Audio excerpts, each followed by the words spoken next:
Published, 8:05 Eastern Standard Time, the 23rd of February 2018, updated, 21:09 Eastern Standard Time, the 23rd of February 2018. Buying your home as a long-term investment is not necessarily the best bet you can make, as many believe, with stocks offering far better returns over the long term, according to research from global bank Credit Suisse.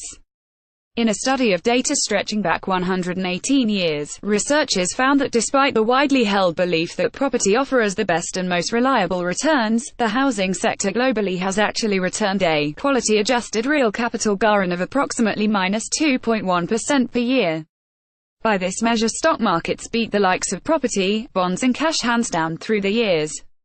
Not so safe as houses. Property across the world returned a loss of 2% a year according to the Credit Suisse report. The quality-adjusted real capital gain measurement used in the report produces return figures with the impact of inflation and variation in housing quality accounted for, and can produce very different results from a flat measure of returns.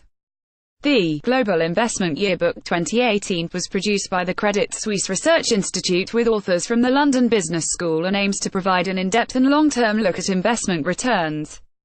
In the UK, between 1900 and 2017, investing in the stock market would have netted an annualized return of 5.5%, while house prices saw increases of 1.8% a year. UK bonds returned 1.8% and bills, essentially cash, returned 1% a year. To push home its point, the team reveal that in the US, house prices fell by more than 36% in real terms between 2005 and 2012. The stock market returns do include reinvested dividends, but the house price gains do not account for any potential returns from property rental income, making it hard to judge how returns from a buy-to-let property could differ. Including rental income in the calculations would be difficult, the authors say, due to the lack of reliable data stretching back 100 years and the impossible task of then matching potential rental income with the properties included in the pricing index. Overall, the report insists residential property would not offer premium returns in the long term. Residential property should not be purchased with an exaggerated expectation of a large risk premium. It is equity assets that provide an expected reward for risk.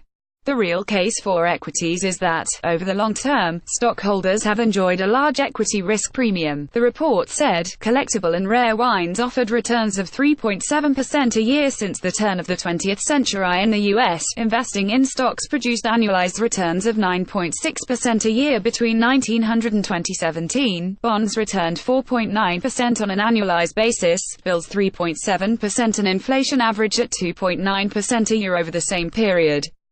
This was reflected around the world, with equity returns since 1900 coming at between 3 and 6% in every location. The authors examined equities were the best performing asset class everywhere, the report said, while bonds beat bills in every country except Portugal. This overall pattern of equities beating bonds and bonds beating bills is precisely what we would expect over the long haul, since equities are riskier than bonds, while bonds are riskier than cash, it added.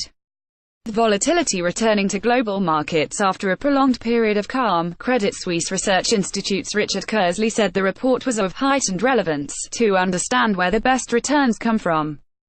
Traditionally viewed as safe assets, precious metals such as gold, silver and diamonds were found to be less of a haven than many think and did not offer good protection against inflation, with the metals producing a lower return than US Treasury bills over the long term.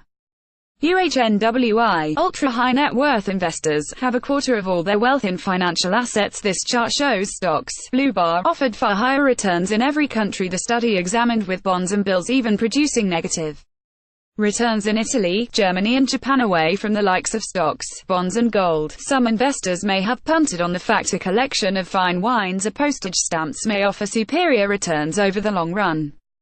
The study found that out of the 4 collectible items with figures dating back to 1900, wine, art, stamps and violins, wine performed best with prices appreciating 3.7% a year. Art performed the worst since 1900, with prices rising just 1.9% a year, more in line with the returns offered by global bonds. Again, equities outperformed any holdings of rare collectibles on a general basis. In a world of rock-bottom interest rates, the report's authors expect returns across all asset classes will likely remain lower in future. When real interest rates are low, as they are today, subsequent returns tend to be lower, the report said. In these 11 countries, housing has increased in value by 1.3% a year, far below the returns offered by equities over the same period, but can stock returns continue to beat cash and property in the future? The authors Professors Elroy Dimson and Paul Marsh, and Dr. Mike Staunton, predict the margin by which equities are likely to outperform cash in future will be lower than the 118-year historical premium of 4.3% a year. Their long-run forecast is 3.5%.